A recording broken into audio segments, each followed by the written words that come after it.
ఇది కేవలం ఓ పెంపుడు జంతువు కాదు, ఇదో ఫ్యాషన్ స్టార్. పూర్తి వివరాలకు చదవండి రేపటి సాక్షి దినపత్రిక. రాష్ట్ర ముఖ్యమంత్రిగా చంద్రబాబు బాధ్యతలు చేపట్టి 100 రోజులు అవుతుంది. 4వ ముఖ్యమంత్రిగా బాధ్యతలు చేపట్టిన చంద్రబాబు ఈ యొక్క 100 రోజుల్లో ఎటువంటి డెవలప్మెంట్ చేశారు, ఇచ్చిన హామీలను ఎంతవరకు నెరవేర్చారు అనే విషయాన్ని మనం తెలుసుకునే ప్రయత్నం చేద్దాం.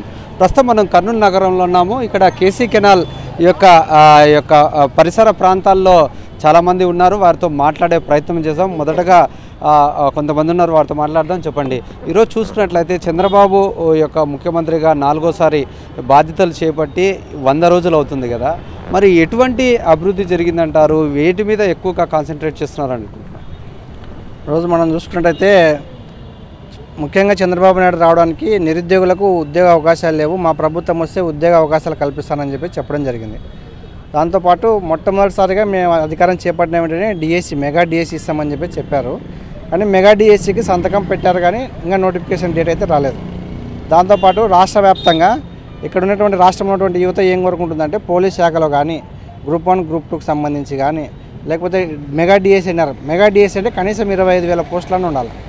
16,000 పోస్టులతో ఈరోజు డిఎస్సి అని చెప్పేసి అంటూ ఉన్నారు. అది కూడా డేట్ ప్రకటించలేదు. కాబట్టి చంద్రబాబు నాయుడు గారికి ఒకటే చెప్తా ఉన్నాము, మీ పైన నిరుద్యోగ యువత ఎన్నో ఆశలు పెట్టుకొని ఉంది. మీరు ఎమ్మడే రాష్ట్ర వ్యాప్తంగా ప్రభుత్వ శాఖల్లో ఎన్ని పోస్టులు ఖాళీగా ఉన్నాయని చెప్పేసి దాదాపు 2,70,000 అని చెప్పేసి గత ప్రభుత్వంలోనే చెప్పారు. ఇప్పుడు ప్రభుత్వం మారింది. ప్రభుత్వం మారినా కూడా ఇంకా ఖాళీల పోస్టులు పెరిగి ఉంటాయి. మనం చూసుకున్నాం మే నెల లాస్ట్లో కానీ జూన్లో కానీ చాలామంది టీచర్లు కానీ అనేక మంది ఆఫీసర్లు రిటైర్డ్ అయినటువంటి పరిస్థితి ఉంది. ఆ రిటైర్డ్ అయినటువంటి వారి స్థానంలో కొత్త వాళ్ళని భర్తీ చేయడానికి నోటిఫికేషన్లు మాత్రం ఇవ్వడం లేదు. సర్దుబాటు చర్యతో ఈరోజు మనం చూసుకుంటున్నాం. మన కర్నూలు జిల్లాకు సంబంధించి టీచర్ల కొరత ఉన్నప్పటికీ టీచర్లను సర్దుబాటు పేరుతో ఒక స్కూల్ నుంచి ఇంకొక స్కూల్కి పంపిస్తున్నారు తప్ప పోస్టులు భర్తీ చేయడంలో మాత్రం నిర్లక్ష్యం చేస్తూ ఉన్నారు. ఈరోజు ముఖ్యంగా మన రాష్ట్రం అభివృద్ధి చెందాలన్నా విద్య, వైద్యం ఈ రెండు ముఖ్యంగా ఉండాలి. విద్య ఉండాలంటే ఉపాధ్యాయులు కంపల్సరీ ఉండాలి.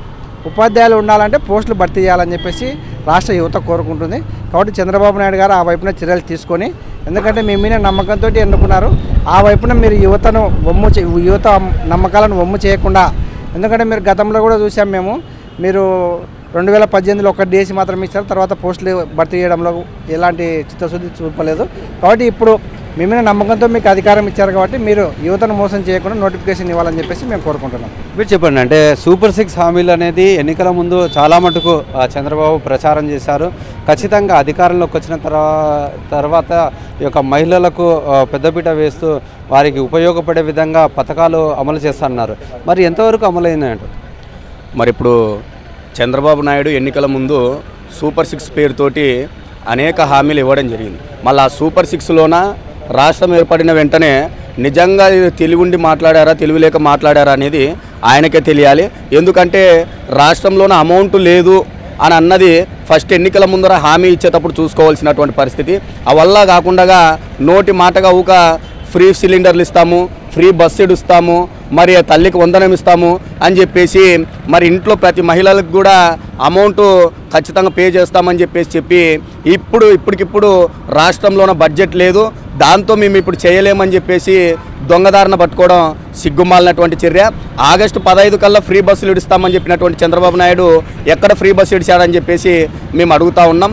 మరి అదేవిధంగా ఇంట్లో 3 సిలిండర్లు అన్నారు, ఏ ఒక్క సిలిండర్కి ఇచ్చారు? కనీసం సిలిండర్లు ఫ్రీగా ఇవ్వకపోయినా కూడా కనీసం సిలిండర్ల ధరనన్నా తగ్గించారా అంటే ₹1 కూడా తగ్గించలేనటువంటి పరిస్థితి. మరి దాంతోపాటు విద్యార్థులకు అందరికీ కూడా స్కూళ్ళు ఓపెన్ అయిన వెంటనే వాళ్ళ ఫీజుల కోసం అని చెప్పేసి గత ప్రభుత్వం అమ్మఒడి పేరుతోటి పెట్టుకుంటే మరి తల్లికి వందనం అనే పేరుతోటి చంద్రబాబు నాయుడు పేరు మార్చి మేము చేస్తామని చెప్పినటువంటి వ్యక్తి ఇన్ని నెలలు అవుతున్నా కూడా స్కూల్ ఓపెన్ అయి దాదాపు 6 నెలలుగా వస్తూ ఉంది. అయినా కూడా ఇప్పటి వరకు కూడా ఏ ఒక్క విద్యార్థి కూడా రూపాయి కూడా అమ్మఒడి తల్లికి వందనం ఇవ్వలేకపోవడం చాలా సిగ్గుచేటైనటువంటి విషయం. దీంతోపాటు హాస్టళ్ళని కూడా ఓన్లీ 100 మంది నిబంధన చేసుకుంటూ దాదాపుగా అనేక హాస్టళ్ళను కూడా మూసేసినటువంటి పరిస్థితి ఈ ప్రభుత్వంలో. మరి దీంతో చాలామంది విద్యార్థులు కూడా విద్యకి దూరం కావడం, మౌలిక వస్తువులు కనిపించడంలో కూడా రాష్ట్ర ప్రభుత్వం ఫ్రీగా పెండింగ్ అయిపోయింది. దాంతోపాటు మెస్సు బిల్లులు కూడా ఇప్పటి వరకు మెస్సు బిల్లులు కూడా లేకపోవడం హాస్టల్లో ఉన్నటువంటి చదువుతున్నటువంటి విద్యార్థులు తీవ్ర ఇబ్బందులు ఎదుర్కొంటూ ఉన్నారు. మరి దాంతోపాటు నిన్ననే మనం చూసాం కొన్ని పేపర్లలో నేషనల్ మెడికల్ ఎంసీ ఉందో ఎన్ఎంసీకి మాకు మెడికల్ సీట్లు వద్దు అని చెప్పేసి రాష్ట్ర ప్రభుత్వం లెటర్ రాయడం సిగ్గుమాలినటువంటి చర్య. ఎందుకంటే ఇప్పుడు వస్తున్నటువంటి పరిస్థితుల్లోన దేశవ్యాప్తంగా కూడా అనేక రోగాలు వస్తూ ఉన్నాయి. మళ్ళీ మెడికల్ స్టూడెంట్స్ చదువుకుంటామన్న వాళ్ళకు కూడా మాకు మెడికల్ సీట్లే వద్దని చెప్పేసి రాష్ట్ర ప్రభుత్వం ఇది ఎక్కడ చూడలేని విషయం. అంటే దేశంలో ఏ రాష్ట్రమైనా కానీ ముఖ్యంగా ఈ యొక్క మెడికల్ సీట్ల గురించి కానీ అది ప్రభుత్వం చేపట్టి ఆ సీట్లు కేటాయించడంలో ఎక్కువగా ఇంట్రెస్ట్ చూపుతారు. అంటే మనం చూసాం తెలంగాణలో కూడా కొత్తగా మెడికల్ కాలేజీలు వస్తున్నాయని చెప్పేసి చాలా మటుకు ఆ యొక్క ప్రభుత్వాలు కూడా ఎంతో ఆశగా ఎదురు చూస్తున్న పరిస్థితి.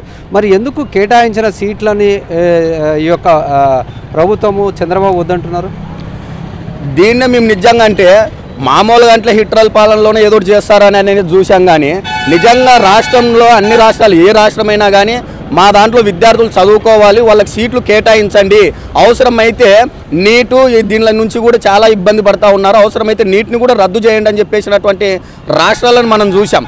కానీ అట్లా కాకుండా ఆల్రెడీ కేంద్రం కేటాయించినటువంటి మెడికల్ సీట్లు కూడా మాకొద్దు అని చెప్పేసి రాష్ట్ర ప్రభుత్వం లెటర్ రాయడం సిగ్గుమాలినటువంటి చర్య. తక్షణమే దాన్ని వెనక్కి తీసుకోవాలి. ఖచ్చితంగా అవసరమైతే ఇంకా మెడికల్ సీట్ల కోసం కేంద్రంతో పోరాటం చేయాలని చెప్పేసి మేము డిమాండ్ చేస్తూ ఉన్నాం. మీరు చెప్పండి, అంటే మొత్తం మీద చూసుకున్నట్లయితే ఏదో చాలా మటుకు ప్రజలకి అది మోసం చేయాలనో లేకుంటే వాళ్ళకు మేలు చేయాలనో ఎన్నో హామీలు ఇచ్చారు. అంటే ఆ హామీల ప్రకారంగానే ఈరోజు కూటమి ప్రభుత్వము ఏర్పడింది, ముఖ్యమంత్రిగా బాధ్యతలు చేపట్టారు. మరి ఆయన చేస్తున్న మేలు ఏదైతే ఉందో, హామీలు ఏదైతే ఇచ్చారో ఎటువంటి మేలు జరుగుతుందంటారు ఈ యొక్క రాష్ట్ర ప్రజలకు? జగన్ ప్రభుత్వంలో కొద్దిగా గొప్ప తిన్నాం. ఈయన బిర్యానీ పెట్టిస్తాను అని హామీలు ఇచ్చాడు. బిర్యానీ కాదు కదా, పాచిపోయిన అన్నం కూడా లేదు. ఇప్పుడు ఆయన ఇచ్చిన హామీలన్నీ ఓన్లీ గెలవడానికి తప్ప ఎటువంటి ప్రయోజనము లేదు. అమ్మఒడి పోయింది,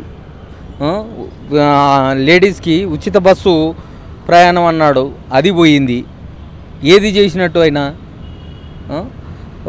నేను ఈడే సృష్టించి ఇక్కడే ఖర్చు పెడతాను అన్నాడు. వరల్డ్ బ్యాంక్ నుంచి అప్పు తెచ్చాడు, అది ఎవరైనా చేస్తారు. అప్పు తేవడం ఏమి పెద్ద సమస్య కాదు. మోడీ సూరిటీ పడి ఆయనకి అప్పు ఇప్పించాడంట. మోడీ కొద్ది ముందు చంద్రబాబు వాళ్ళకి పరిచయమే. మరి అంటే ఈ యొక్క 100 రోజుల్లో ఏం చేశారని మీరు అనుకుంటున్నారు? ఏమీ చేయలేదు ఇప్పటి వరకు అయితే. ఉచిత సిలిండర్ పోయింది, అమ్మఒడి పోయింది, ఉచిత బస్సు పోయింది. ఇంతవరకు అయితే ఏది ఇంప్రూవ్మెంట్ లేదు. మీరు చెప్పండి, అంటే ఇప్పుడున్న సిచ్యువేషన్ని బట్టి మీకు ఏం అర్థమవుతుందంటారు? ఇప్పుడున్నటువంటి రాష్ట్ర ప్రజల జీవన విధానం ఎలా ఉందంటే మూలిగే నక్కపై తాటికాయ పడ్డట్టు ఉంది. గత ప్రభుత్వము చదువుకునేటువంటి విద్యార్థులకు అమ్మఒడి అని చెప్పేసి వేస్తూ ఉండేవారు. అయితే ఈ ప్రభుత్వం వచ్చినప్పుడు ఏ విద్యార్థి కనపన్నా నీకు 15,000 నీకు 15,000 అని చెప్పి నిరుద్యోగ ఓట్లతోని ఉద్యోగుల ఓట్లతోని గద్దెనెక్కినటువంటి కూటమి ప్రభుత్వం ప్రజలను తీవ్రంగా ఈ మోసం చేసింది. 40 సంవత్సరాల అనుభవం కలిగిన వ్యక్తి 4 నెలల కాలంలోనే చేతులెత్తేసినటువంటి పరిస్థితి. ఏ విధంగా అంటే గత ప్రభుత్వము ఈ ఉద్యోగ క్యాలెండర్ విడుదల చేయలేదు, నేను ప్రతి సంవత్సరం ఉద్యోగ క్యాలెండర్ విడుదల చేస్తాను, సచివాలయ ఉద్యోగులను హేళన చేసినటువంటి చంద్రబాబు నాయుడు ఈరోజు నిజంగా మరి విజయవాడలో వరదలు వస్తున్న సందర్భంలో మరి ఎవరి ఉద్యోగులను పెట్టి అక్కడ నువ్వు ప్రజలకు సేవ చేస్తూ ఉన్నావు, మరి ఆహారం అందిస్తావని చెప్పి మేము ప్రశ్నిస్తూ ఉన్నాం. గతంలో ఉన్నటువంటి ప్రభుత్వం కాస్తో పూస్తో ఏదో విధంగా అమ్మఒడి కావచ్చు, ఇంకా కొన్ని సంక్షేమ ఫలాలు కావచ్చు, వాలంటీర్ ద్వారా పెన్షన్ వ్యవస్థలు కావచ్చు, ఈ రేషన్ కార్డు విషయంలో కూడా బియ్యం ఇంటికి దగ్గర తీసుకుపోయినటువంటి పరిస్థితి.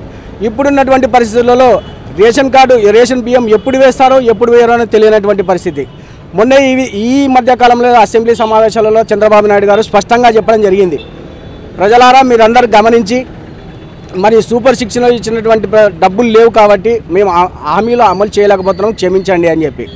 మరి ఈ 40 సంవత్సరాల అనుభవం దీనికోసమే మీరు అసెంబ్లీలో చెప్పడానికేనా అని చెప్పి మేము ప్రశ్నిస్తూ ఉన్నాం. అదేవిధంగా పవన్ కళ్యాణ్ గారు గతంలో నేను ప్రశ్నించేదానికే ఉన్నానని చెప్పి కళ్ళబుల్లి మాటలు చెప్తూ ఊగుతూ ఏదో పూనకం వచ్చినట్టు, ఏదో దేవత పైలోకి వచ్చినట్టు ఊగుతూ చెప్పినటువంటి పవన్ కళ్యాణ్ మరియు గతంలో ఒక సినిమాలో అతను ఒక డైలాగ్ చెప్పిన విధంగా ఉంది, నేను సింహం లాంటి వాడిని, అది గడ్డం గీసుకోదు, నేను గీసుకుంటానని చెప్పి. నిజమే పవన్ కళ్యాణ్ గారు, మీరు నిజంగా చెప్తా ఉన్నారు, నువ్వు గడ్డం గీసుకొని నీట్గా ఉన్నావు, మీ చంద్రబాబుని చెప్పుకుంటున్న ముఖ్యమంత్రి గడ్డం గీసుకోకుండా ఉన్నాడు. అదే విధంగా ఉంది తప్ప మీరు ప్రజలకు చేసింది ఒరిగింది ఏం లేదని చెప్పేసి ఈ సందర్భంగా తెలియజేస్తాను. ఇప్పటికైనా మరియు ఉద్యోగులకు సిపిఎస్ విధానాన్ని రద్దు చేస్తానని చెప్పినటువంటి చంద్రబాబు నాయుడు గారు మరి ఉద్యోగులు ఈ మధ్య కాలంలో మీకు కనబడాలని విధానాన్ని అడుగుతా ఉన్నాం. అదేవిధంగా పాత పెన్షన్ విధానాన్ని అమలు చేస్తానని చెప్పి అధికారంలోకి వచ్చినట్టు నువ్వు మరి ఈరోజు పాత పెన్షన్ విధానం ఇప్పుడే ప్రజల్లో కూడా తీవ్రమైనటువంటి వ్యతిరేకత వచ్చింది. అదేవిధంగా ఉద్యోగులు కూడా మేమేదో ఉన్న పెన మీద నుంచి పొయ్యిలో పడినట్టు చందంగా ఉంది. కాబట్టి మీరు ఇప్పటికైనా నిజంగా మీరు సూపర్ 6 లేకుంటే 7th సెన్సా ఇట్లాంటివన్నీ మీరు నిజంగా ఒప్పుకోవాలంటే నిజంగా మీరు నిజాయితీగా రోల్ మోడల్గా ప్రజలకు రోల్ మోడల్గా ఉండాలంటే ఇచ్చినటువంటి హామీలను ఖచ్చితంగా అమలు చేస్తే మీరు నిజంగా రోల్ మోడల్ అనుకుంటాం. లేని పక్షంలో గత ప్రభుత్వానికి పట్టినటువంటి గతే నీకు కూడా ఖచ్చితంగా త్వరలోనే పడుతుందని చెప్పి మేము హెచ్చరిస్తాం. మీరు చెప్పండి, అంటే ఎట్లా ఉందంటారు అయ్యో పాలన? చంద్రబాబు నాయుడు గారు ఎలక్షన్ల ముందు మేము 6 గ్యారంటీ 6 పథకాలు గ్యారంటీ 6 గ్యారంటీ పథకాలు అంటూ ముందుకొచ్చి ఈనాడు మన ఆంధ్రప్రదేశ్లోనే విజయవాడలోనే వరదలు వచ్చి 3 రోజుల ముందు ఇరిగేషన్ డిపార్ట్మెంట్ వాళ్ళు వరదల శాఖ వాళ్ళు అందరూ వచ్చి ముందు ఇన్ఫామ్ చేస్తే కూడా చంద్రబాబు నాయుడు ఏ ఒక అధికారితో మాట్లాడకుండా నిర్లక్ష్యం చేసి ఆయన కరకట్ట కిందకి నీళ్ళు వస్తాయని చెప్పేసి బుర్ర డ్యామ్ని గేట్లు ఎత్తేసి విజయవాడను ముంచిన తర్వాత పేదలకి సౌకర్యాలు ఇప్పుడు నెల రోజులు అవుతుంది వరదలు వచ్చి కూడా ఇప్పుడు కూడా నీళ్ళలోనే ఉన్నారు.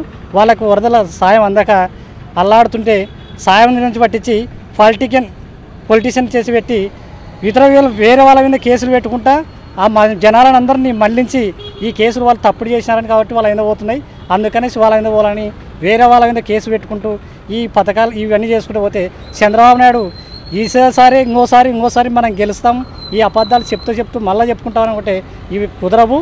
రాంగ జనాలు నేర్చుకున్నారు. ఈ ప్రభుత్వానికి గత ప్రభుత్వం పట్టిన గతి పట్టించు చంద్రబాబు నాయుడు అని పేరు లేకుండా చేస్తారని తెలియజేసుకుంటూ తెలియజేసుకుంటున్నాం. మనం చూసుకున్నట్లయితే ఇక్కడున్న కర్నూలు నగర ప్రజలు కూడా ఒకటే విషయాన్ని ప్రస్తావిస్తున్నారు. ఎందుకంటే ఎన్నో హామీలు ఇచ్చి ఈ యొక్క ఎన్నికల్లో ఓట్లు వేయించుకొని ఆ యొక్క ప్రజలను మోసం చేసే నైజం మరొకసారి చంద్రబాబుది బయటపడిందని, మరొకసారి మోసం చేశారంటూ ఇక్కడున్న ప్రజలు చెప్తున్న పరిస్థితి. ఇప్పటికైనా కళ్ళు తెరిచి ఏదైతే ఇచ్చిన హామీలు ఉన్నాయో వాటినంతా నెరవేర్చాలి. లేకుంటే ఈ యొక్క రానున్న రోజుల్లో ఈ యొక్క చంద్రబాబుకు బుద్ధి చెప్పడానికి తాము సిద్ధంగా ఉన్నామంటూ నగర ప్రజలు హెచ్చరిస్తున్న పరిస్థితి కనపడుతుంది. కెమెరామెన్ శేఖర్తో లోకేష్, సాక్షి టీవీ, కర్నూలు.